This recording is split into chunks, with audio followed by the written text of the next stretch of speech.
Hey, everybody. We are back at the 5 podcast. Today we are here with Sydney, AKA the Pocket Cop. You may recognize her from social media, but the real Sydney is an active law enforcement officer, mother, and an outspoken advocate for Crohn's disease. So, for our listeners who don't know who you are, can you give them a quick bio about yourself? And then we will peel back all the layers on everything we talked about and more. Absolutely. Well, thank you for having me. My name is Sydney Pocket Cop, and I'm 29. I've been in law enforcement for 5 years now, but I started as a dispatcher back in 2017. Like you said, I'm a mom of a rambunctious 3-year-old. And that's about it. I'm a mom and a cop, and then just your average daily person trying to keep up with life. And I hear that accent. What state are you in? Okay, yeah. So I'm born and raised in Tennessee. I'm in Mississippi right now. Okay. I'm outside of the Memphis area. So I was born and raised outside of Memphis, and now I'm south of Memphis in North Mississippi. Amazing. I wish I had that accent. I It's so don't I cute. don't even hear one. I can hear when other people have accents, but I don't hear mine. So Oh, I can hear it. I mean, obviously, okay. 'cause I'm Okay, I'm from cool. Chicago, so I just have this basic Midwestern. See, I hear yours, but I don't think we sound alike, but I don't No, think I sound like I'm from the South. But I love it. You do, and I love okay. it. So, this is one question I ask all my guests because I just like to know how you got where you are and like a little bit about you as just like a human being in general. So tell us about whatever you're comfortable with, but tell us about your family life and growing up. Yeah. I am the youngest out of two. My sister is 10 years older than me. We have the same parents. Our parents divorced, so I'm a child of divorce. Growing up, your sister's 10 years older than you, so it's like having a second mom. Um, I went to a private school in high school after leaving a public high school that I didn't like. High school was great. I played sports, did all that. Went to college. I went to the University of Mississippi, Ole Miss, and had a great time. Did my 2 years there. I feel like that's all you need. All you need is 2 years at an actual university. Anything other than that, you're just wasting money and failing classes. I really came home from college in 2015 because I got diagnosed with Crohn's disease and I needed to be closer to family and the gastroenterologist that was up around here. So my family was super supportive. I've really never lived far. I live 4 minutes away from my mom right now. So I've never lived far from them. So my family is a huge, we're very close, we're very tight knit. Um, and I mean, I had a great childhood. Nothing traumatic that was like, yes, that's why I got into law enforcement. Just your very basic life.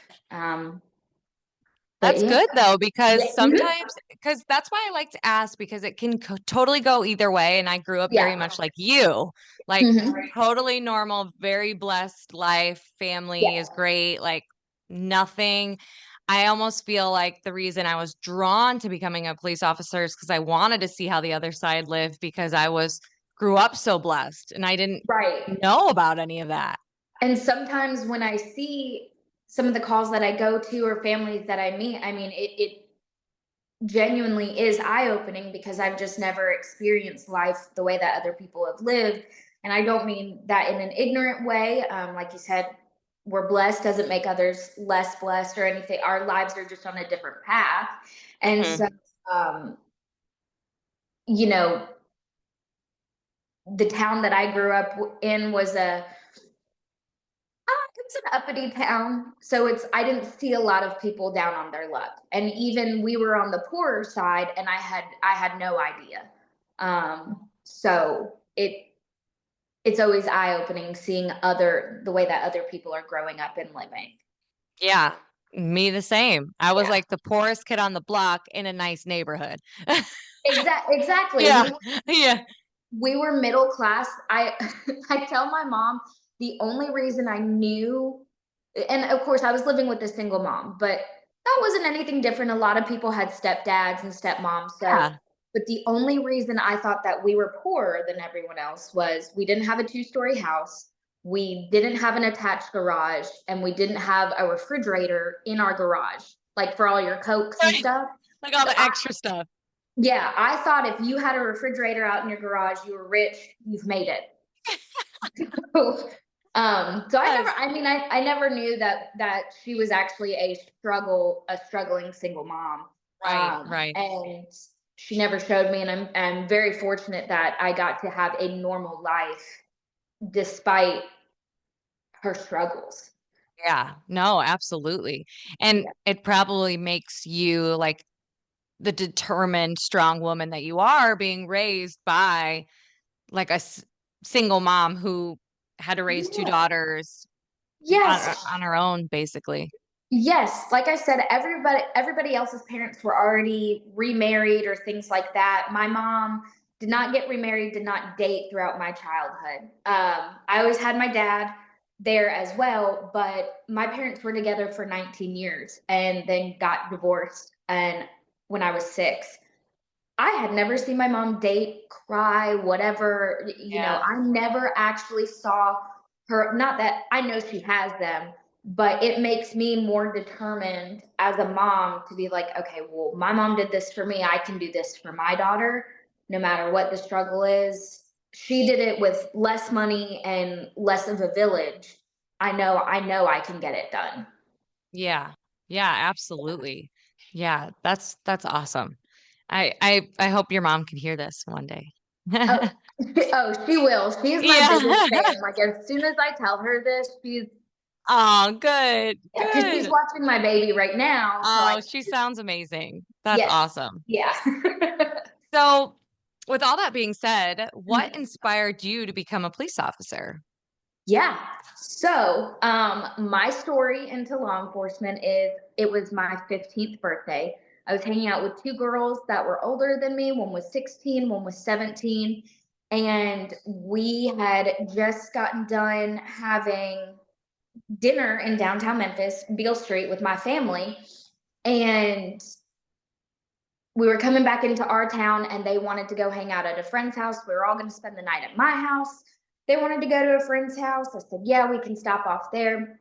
They like to smoke weed. That was not my thing, because my mom would absolutely, can I cuss? Yes. She would kick my ass. I mean, Yeah. literally kick my ass. So, so I was like, I don't do that. Well, they got high. They were like, Sydney, we can't drive. I was like, I'll do it. So I drove and I was 3 turns away from being in my driveway when I got pulled over by a police officer who said I looked too young to be driving. We had a curfew, and he was right. It's 15. And so I was the one my mom was the closest and took the longest to get there. And she told him, give her tough love. Put me in the back of the car, was asking me a bunch of questions. The other two girls had the nice cop. I had the asshole at the time. I mean, I was crying. I was not having a good time. My birthday was ruined.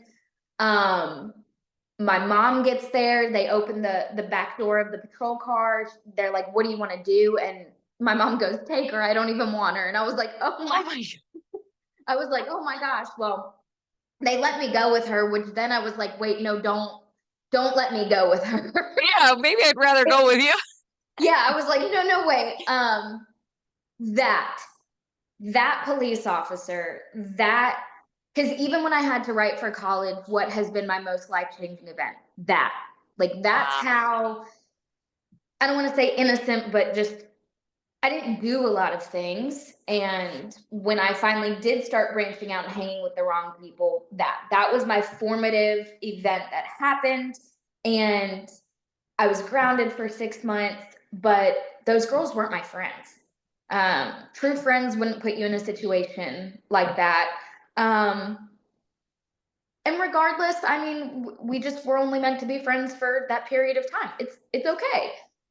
That officer, however, was right. I mean, he was doing his job. I wasn't old enough to be driving. I could have hurt all of us in the car, which we know that even licensed teenagers get in awful car wrecks. And I had not yet gotten my driver's license. So it just showed me even good intentions, can still lead to bad things. My mom didn't believe that I wasn't smoking weed because usually you're guilty by association. I mean, just that was not one of my things. So um, I wrote my college or my senior essay about that event. I gave it to that officer. I'm still friends with him on Facebook. I let him know when I graduated the police academy That's awesome. because I wanted to help people who didn't know that they needed help. I mean, I didn't think I needed help. These were my friends, but then after you go back and we're not friends anymore. Right. So he is that whole situation. I genuinely don't know what I would be doing if that didn't happen. So Wow. That's really cool. I love that. thanks. That's awesome that you keep in contact with him. He probably Absolutely. appreciates that so much that he heard from you. I mean, I, if he does, he does. Like I said, I let him know when I graduated the police academy. Wow. It's all because of him. I have a grandfather who was a police officer, but I didn't know him, so I can't say that me wanting to become a police officer, it doesn't come from anywhere else other than that one instance with that Yeah. specific officer. And I think maybe if I got even a nicer officer like the other two girls got, maybe I wouldn't. It was the tough love. It was him being hard on me. That was like he could have Yeah. potentially saved our lives. Yeah. That's So awesome. I love that. Now I'm gonna go be tough at work tonight. No, I'm just exactly. Um, okay, so tell us your background in policing. What units have you worked in? And what's been your favorite maybe experience or role thus far? Okay, so like I said, I started out in dispatch. I did that because I needed an internship. My senior year of college, the departments hired me, and I didn't know how much I would love dispatching. I did that for about 2 years, and then I was like, "Look, I want to be a cop. I'm only getting older. I've been sitting at a desk for so long. Like I need to do. We need to speed this up." So I loved dispatching. Um, I think it's a great start. And then let's see, I went straight to patrol, as most people do, nights. And then once I got on to days, not even a full month of days, I found out I was pregnant. So Oh, wow. yeah, so then I went into just whatever odd jobs they had me do, and towards the end of middle to end of my pregnancy, I was helping out with the sex offender registry, doing a lot of background information and making sure people were registering, which I I guess if you want to say I enjoyed the snooping, like making sure people are doing the right thing. Um, but so I enjoyed the sex offender registry, helping with that. And then let's see. I'm a nationally certified school resource officer. So then I went into SROs, and I went to two different schools. One was a Title I low income area school. Um, it was it was third through fifth grade, so it wasn't rough, but it was like we Chaos. talked about our upbringings. It was completely different. Yeah. And then I went to a very small private school, and I loved it. I loved it. I still keep in touch with my students, try to go visit them here and there. And now I'm back on patrol, and I'm hoping to get into our narcotics division. So it's a very small division, but that would be more of what I'm interested in. Yeah. That's awesome. And you have, plenty of time and you've done a Yeah, lot. And in 5 years. And dispatching, I didn't know, which is so cool. And did you Yeah. dispatch for the same agency you're a police officer at? So I started out at a city dispatching, and I was only a part-time dispatcher, and then I tried to get my internship with the city that I was working for, and they're like, "We need to interview you and stuff." And I was like, "I'm already a city employee. What is this interview?" So I Yeah. went to the sheriff's department, and the sheriff's department was like, "Yeah, you can be our intern." And then they were like, "Oh, and we'll hire you for dispatch full time too." And I made much more money as a full time than part time. So I did that. That sheriff's department sent me to the academy. I worked at the sheriff's department for 6 years. And then in February, this February, I moved to another city agency that I actually work out with my best friend. And so if it wasn't for her, I'd still probably be um, unhappy in my department, but I was comfortable. Yeah. So, That's awesome that you get to work with your friend. I yeah. worked with my best friend too at my last agency. So fun. Oh, yeah. So much fun. Oh, yeah. So, what struggles have you faced in law enforcement, if you're okay with sharing some with Yeah. us? One of my things, I don't mind being an open book. Same. Wow. What struggles have I faced? I mean, the one of them was at the police academy. They didn't really teach you how to shoot properly. They just had you shoot, and if you passed, you passed. Great. So when I got home and they saw my shooting scores that I just barely passed, they're like, "Wow, you're gonna fail our qualifications." And sure enough, I did. Um, I did not have for people who spent a lot of money putting me through the police academy, they did not have a lot of confidence in me. And they're pretty verbal about that. Like they would always remind me how small I was and um, things like that. And so we had our first qualifications, and I failed it, and I had my gun taken away from me, and I had to go home for my shift and then be on remedial. I passed remedial. So our shooting at the sheriff's department was on a scale of to 100, your passing score was, and you had to shoot above an 80. Wow. Hmm. When I failed, I was in the 60s. Now I'm a consecutive 98 to 100. So I'm like the remedial just made a huge difference. So that that you know that was a huge struggle. Is how can anybody have confidence in you if you can't even hit the broadside of a barn, as we would say. Yeah. So um gosh, there was that. I love you for sharing that because so many people, I mean, we go into the academy, we don't know shit about shooting. Thank So many you. of us have never even touched a gun. Thank So, you. like, yeah, I mean, you really do need Mhm. extra training on that. Yes. And I think it's totally normal for people to have or even want extra time to learn. I mean, if you don't train with your gun on a consistent consecutive basis, even if you're the best shooter, it's not like riding a bike. No. It is like a consistent practicing type of thing. Like you have to really Yeah. like stick with it or else you're going to lose it. And if you're brand new at it, how the hell are you supposed to know what you're doing?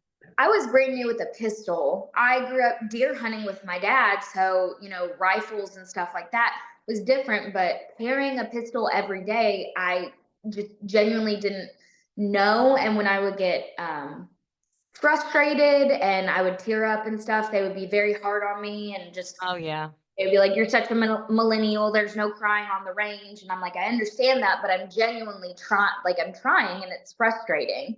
So there were things like that. Oh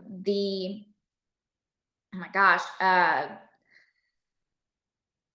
when I was on day shift patrol, I just know that my supervisors just had it out for me. And it they were the kind of supervisors that when I wasn't in roll call, they would ask the guy that I was closest to, like, "Hey, where's your girlfriend?" Like things. So they would talk about me in roll call when I wasn't there. when I got my very first write-up, they gave me a 2-day suspension with it as if they had just been waiting to nail me for something. When they gave me the write-up, they didn't talk to me about it beforehand. So the incident happened on a Monday, and by the way, this incident is all just, I called search and rescue, told them that there was a truck in the river. Search and rescue took it upon themselves to come out and put a boat on the river, get the truck out of the river. And I got written up for that, for breaking chain of command and willful concealment of information. Even though I was on the CAD, I was where I said I was. And at any point, either one of my supervisors could have come there and made scene, but they did not. And so the last thing I said to my sergeant was, "Am I okay?" And he's like, "Yeah, you're good." That was Monday. Tuesday morning, they call me into the office, hand me my write-up that none of them were there to witness, and then said, "Well, tell me about it." And I was like, "It seems like you guys are." Oh, and the major of internal affairs was walking out of their office at the time. The captain over patrol wouldn't talk to me. So I mean, I had to beg for someone to listen to my story, and no one would. So I went back to night shift where I had absolutely no problems. SROs were begging for me to come over. They asked me 4 times in a year, and I was like, "No, I want to be on patrol. It is too soon in my career to go to switch divisions and not be on patrol." So I've had that where if you have something on your collar, you're listened to versus the people out on the street. Why, that, so I've had that struggle. I've had the struggle of, I mean, just the coworkers that I've had, they would see me get treated poorly and they wouldn't say anything because they didn't want to be blacklisted either. It genuinely was, if you speak out, people didn't want to work with you anymore. And I'm pretty vocal about what's right and what's wrong. That's our job. So I don't let people treat me poorly. But again, I was comfortable at that department for 6 years that I allowed it to happen because I was too scared to go anywhere else, because the department that I was at was, we are the best of the best in the whole county. Arguably the state. And if you go anywhere else, you are looked at as less than. So I didn't want to be looked at as less than, because when I told people what department I was from, they're like, "Oh, blah, blah, blah, blah, blah." Yep. So, that there's everything that comes with that. Because then when you go to another department, I've been so humbled here, being like, wow, I really did have an arrogant personality when I was at that department. So there's so many professional and personal struggles. Another one is just my self-confidence. Because of my supervisors always questioning me, I would question myself. All I wanted to do was be good at my job. And it seemed like instead of helping me, they were just finding ways that I shouldn't have this job. I get it. Trust me. Yeah. Everything you said, I can relate to 100%. And I think everybody that, can. yeah. And I think that my listeners are going to as well, and they're going to appreciate you speaking up. And I'm the same way. I'm not the kind of person, I used to be the person who was too afraid to speak up because I didn't want to be labeled, or like you said, people don't want to work with the girl who spoke up. And I have since completely changed, because if I don't speak up, then the next girl that comes in is going to have to deal with the same thing. And then if she doesn't speak up, then the next girl, then the next girl. Yeah. So if if it has to be me, if it has to be us, oh well. Fun fact, after me on that specific day shift, they never put any other females back on the shift because of Go the way figure. because of the way the lieutenant talked to females. He asked me if I was retarded. He asked the other female if she was after that, I'm not sure if they have any females on the shift right now, but after that, females didn't train on that shift. They trained on the other day You don't want shift. to.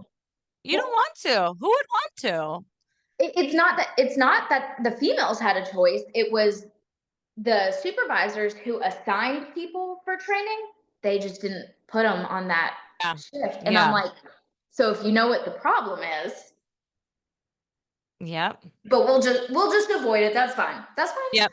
fine. And I thrived in SROs. And I'm thriving at my new department now. So um Good. I'm still a little bitter, but I'm doing a lot better. Trust me, we've all been there. I Yeah. promise you, girl. Mm, yes. Mhm. Mhm. Um, so you are a mom. Tell us about balancing being a police officer and being a mom, and how Mm. hard is that or easy? I mean, tell us.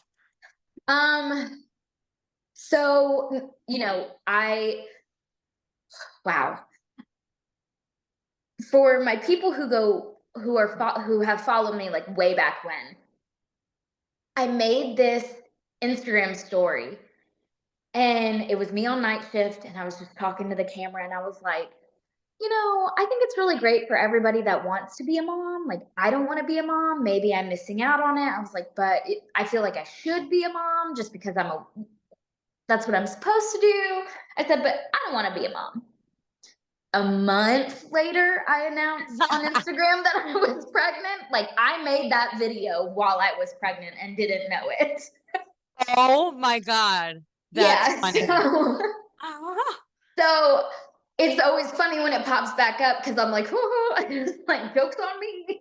yeah. And Got my own so ass on this one. yeah. So I mean, I was so sad. I wasn't far into my career. It was too soon to take a whole year off of patrol. So from February to November, it's pretty much a whole year. Um, but now like I said, the village that I have, her dad is a police officer too. Oh, wow. So he's used to shift work. Um, so when we were both on patrol, we would split her like that. We would split our days up with her. Um, it's and then my parents, like I said, they live 4 minutes away, so she's able to spend the night there. I wouldn't be able to do this without the people that I don't know how. Daycare is ridiculous.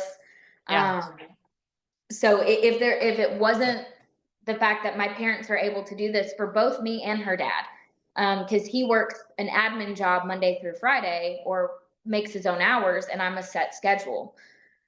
So on top of the whole scheduling process, there are, I mean, I miss out half of my time. I already share her, and then I spend 12-hour days at work. So then, like last night, I got her at 6:30 from my parents, and then her bedtime is 7:30. So that's my night with her, is putting her to bed, and then so it's really half of my time is spent with her, and that sucks. It's sad. Another one of my things about being on social media, just being open and honest, is the things we we would do for our kids. I mean, I would do anything to have her every night and put her family in the same house, just honestly, selfishly, so I could have her more. But so that's the hard part. It also gets kind of weird.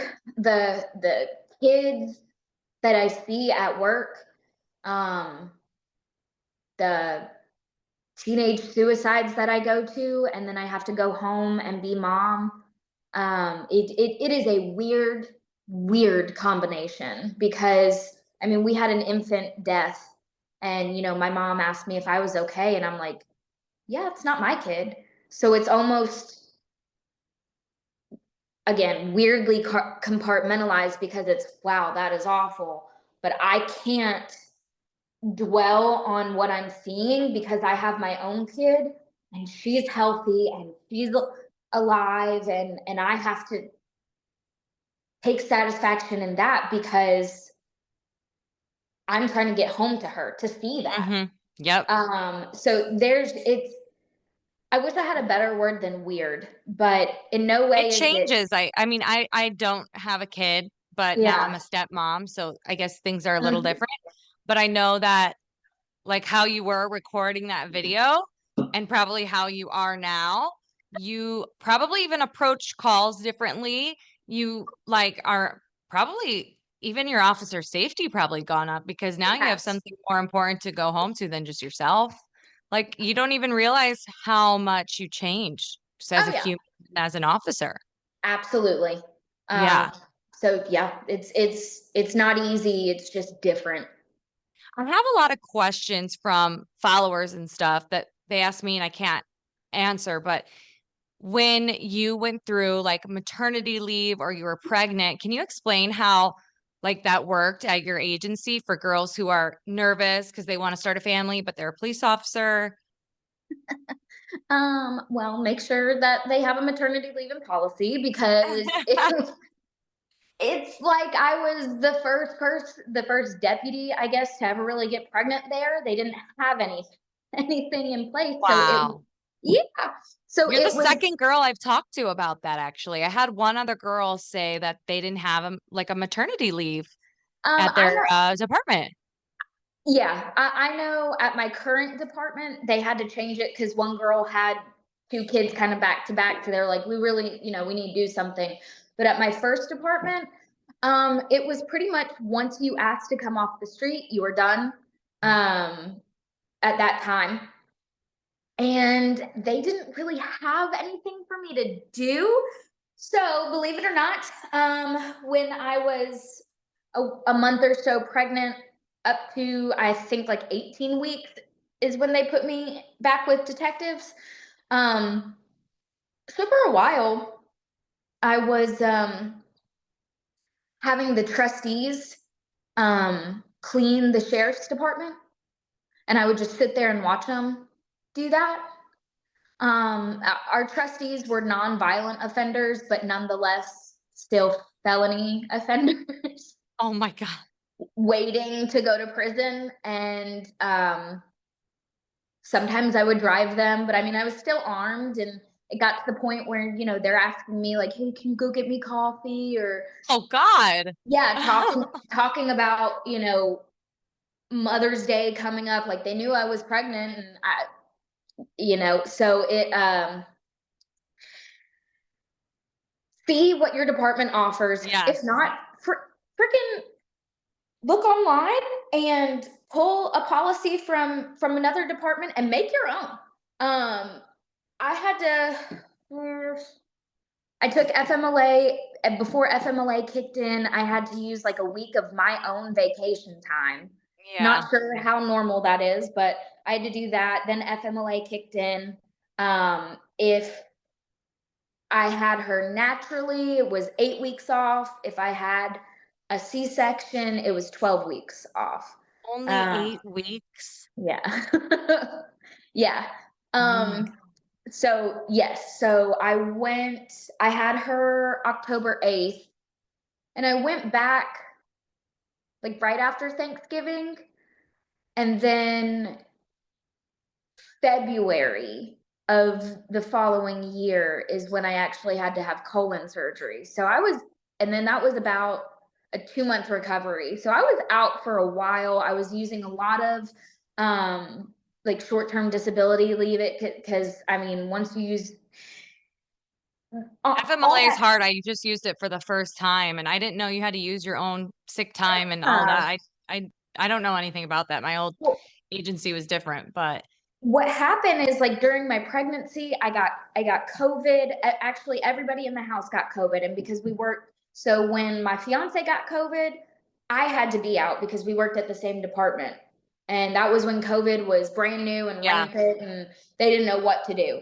So Yeah. then I got it. So then I was out additional time, and that's when they weren't penalizing you for having COVID. Well, then after the baby was born and all this stuff, I basically came back to work with 0 sick time. And then they got audited for the COVID time, and they put me in the negative to where people had to actually donate time back to me to even me out at 0.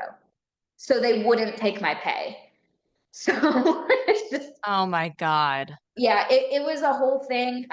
If you're fortunate enough to have your days saved up, I mean, seriously, save up some time because I would just leave work and not come back because I was so pregnant and so miserable, or fall asleep at my desk. I mean, just save your time. And fortunately, they were very understanding that I was very pregnant. Yeah. But just say, like, Wow. save your time because Wow. you're gonna want to take it. Yeah. Wow. Thank you for that. Hmm. Okay. So on to the next deep Good time. question. You talk openly about your battle with Crohn's. Yeah. Can you tell us more about that and why you chose to share that journey with your followers? Absolutely. I got diagnosed in 2015.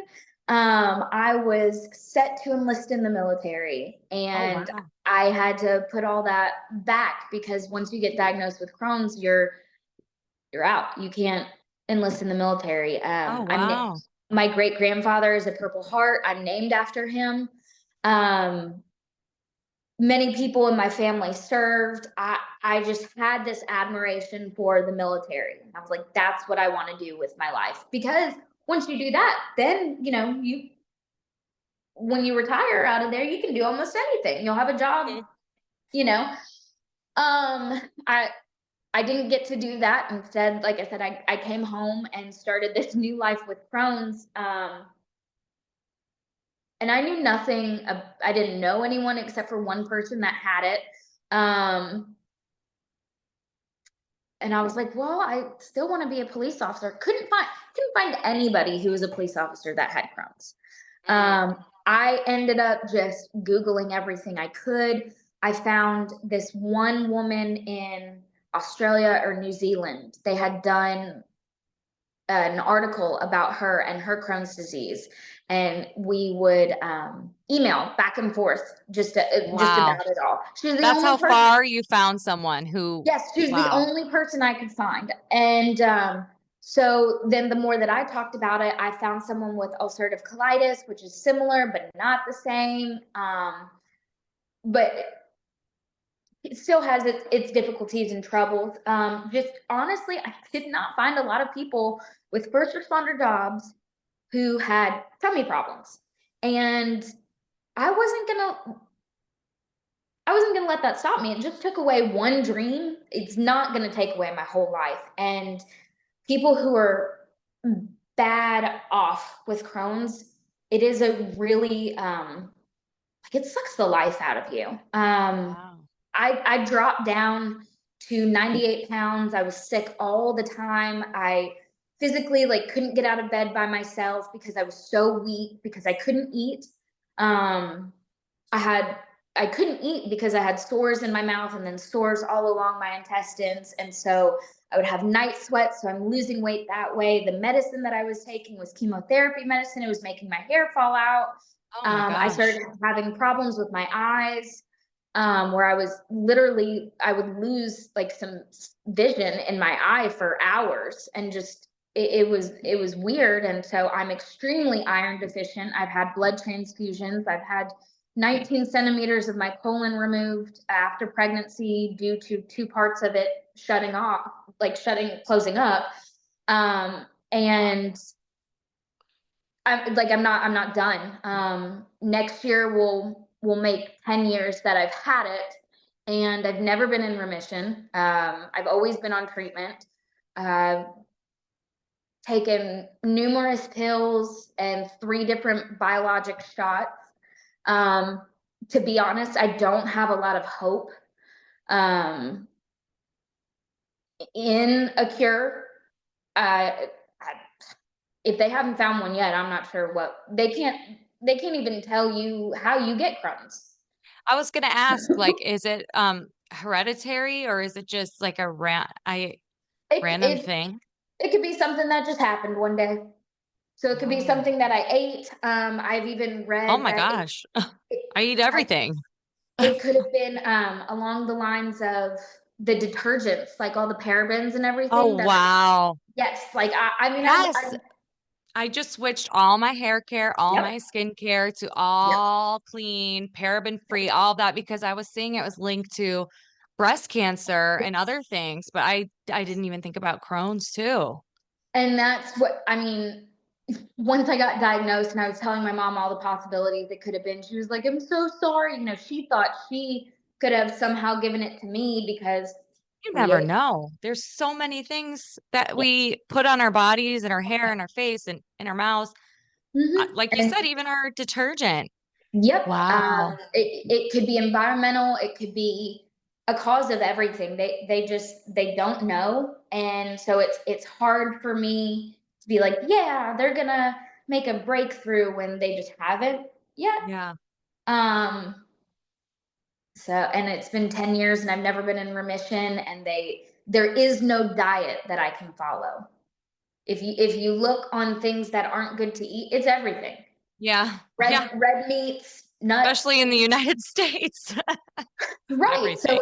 So I was like, you know what? I'm gonna continue drinking my coffee and eating my steaks. And So I might have a stupid question, but when you're having like, I don't know if it's even called a flare up or like an okay, a flare up, like it does it hurt to put all your gear on, like your belt and your vest with your stomach, or so is it different? so the weirdest thing is I generally don't have flare-ups at work. I think it is because my mind and It's everything is right. so busy. So what would happen is before I got my colon surgery, that's when obviously the worst flare I had was happening. And I would drive to work. The gear didn't really change anything. It just changed how comfortable I was. I had about a 25-minute drive to work to roll call in the morning, and I kid you not, I was screaming the whole time, like screaming and crying. I was in so much pain. So then they would see me, they would let me go home, and I would go home. And I mean, what led to the surgery is I asked the ambulance to come get me to take me to the hospital because the baby was sleeping. You know, it was 2 a.m. in the morning. I couldn't sleep. Morphine didn't help. Oh my God, So girl. after my surgery, I guess getting all that stuff out there is when it got better. I don't have flare ups on a daily basis. Mine is like, it comes to disrupt my life and really throw everything off. And then I'll get that fixed and then life will be normal for a second. So, Wow. but yeah, gear doesn't do anything. I just hope and pray that in the future I won't have to have a colostomy bag, because then that'll be what I have to worry about with um my vest and Right. my belt. Wow. So Well, that's I what think I'm it's amazing that you avoiding. talk about it because, like you said, you couldn't even find someone but what, New Zealand. And I'm sure there's other officers that have Crohn's or have other health conditions that, are maybe afraid to talk about it. I know one with UC, and I think I've met at least on Instagram one more with Crohn's. Yeah. And that's about it so far. Yeah. And I personally don't know anything about Crohn's because I don't hear about it that Mhm. much. Yeah. But it sounds like it could be super painful. Like I didn't know you could lose like your hair or be in remission. Like I didn't know Yeah. anything like that. So Yeah. I really appreciate you talking about it. Absolutely. It's an autoimmune disease, so it attacks your whole body. So it's yes, it's your gut, but you know, your gut is connected to so much. Yeah. Yeah, it's a very life altering thing. Mhm. Wow. Well, I Yeah. think that's awesome that you have that story and to share that and to be like people think first responders are like we're robots, we're Yep. perfect, we have no issues. And I think it's Mhm. really nice that you share like motherhood and that you have Crohn's and that like that's what I wanted to interview. Like I love that about you. So keep doing what you're doing. Yeah. And on that note, social media. So Yeah. you're open on social media. Yeah. You know, that's how I found you. Yep. Are you ever afraid of putting yourself out there? And what positives and negatives have you received from putting yourself out there on social media? I mean, I get the typical women shouldn't be cops and that one time period when people would just comment all cops are bastards and things like that. And so the negatives that come with it really don't outweigh some of the positives. Like, yeah, we all compare our lives and that's very hard on a daily basis, looking at what everybody else is doing and hoping you're doing enough. That's why I just try to be me, and be happy with myself, because there's a lot that you can see out there and just be like, oh, well, I'm not this and I'm not that. Um, because I'm not the women on Instagram that are in these firearm competitions, and I'm not on the SWAT team, and I'm not doing CrossFit and stuff like that. And that has to be okay too, you know? Absolutely. Yeah. It has to be okay. Um, it's okay if you are doing it. So the positives that come with it are the people that reach out to me that do the same thing that I did to the first cop that I met. Hey, I went to the academy. I saw you did it. I just wanted to let you know I graduated the academy. So it's awesome that I've just built these relationships with people. I mean, my best friend, I met my best friend through Instagram. I didn't even know we were in the same area. The first time I ever met her, we were just friends on Instagram. She invited me to her baby shower. I had given her brother a ticket, had no Ah, idea. And we're best friends. Like, that is my daughter's aunt, and now we work together and I've met so many people throughout this right. platform, that I can go to almost any state and probably find someone there. And it's just finally the brotherhood that I wanted. Um, so Yeah. not No, really scared sometimes. yeah. Well, I mean, most people, as most of us know, Yeah. they have their opinions. But like you said, the good far outweighs the bad. Oh, yeah. Did you have any, like, do you have any issues at your department of people like not liking what you post, or they're pretty positive? No, I'm at a smaller department now, so we're all very close knit. So they know that I'm Who you pocket are? cop. Um, Yeah. uh, and so no, but I also tried not to mix my work relationships with my Instagram. So like, Yeah. yes, they can. I don't post like, "Hey, coworkers, please follow me." I try to make it more of an outward, out of state network. Yeah. Yeah. No, that's good that you get positive feedback because I I get a mix. But Right? yeah, but no, that's Huh. good. No, it's the name of the game, you know? Yeah, But yeah, like I'm here connecting with you mhm. and like amazing people because of it. So Yeah, I'm happy. exactly, Yeah. exactly. So if someone visits your page, what do you hope that their takeaway is? Oh my gosh, you can do it. You can freaking do it. You can do it sad. You can do it sick. You can do it happy, which is preferable. But if you're not happy, get some mental health help, and you can do it with help. You can do it without help. You can do it, because there's been plenty of times where not just myself but people have felt like they cannot do it, and you can. I mean, it's hard.